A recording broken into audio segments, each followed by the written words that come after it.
Number 14 says, find the present value of $8,300 if interest is paid at a rate of 3.5% per year, compounded daily for 12 years. So they want us to find the present value of $8,300. So that $8,300, we know that that's how much we want in the future. And they're asking for what present value would you have to have in that account with these conditions to achieve $8,300 in the future. What else do we know here? So we know the rate is 3.5. So as a decimal, that's going to be 0.035. N is going to be 365 because they tell us that it's compounded daily. And then T is 12 because this is for 12 years.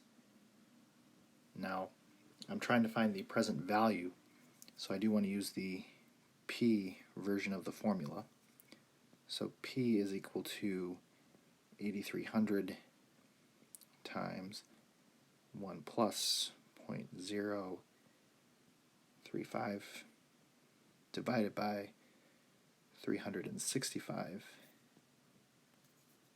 And this is all raised to the negative 365 times 12. And that's really the major difference between the two formulas, is that the P has a negative exponent because you're taking money away. You're trying to see how much you would need to invest in the present to achieve a value in the future.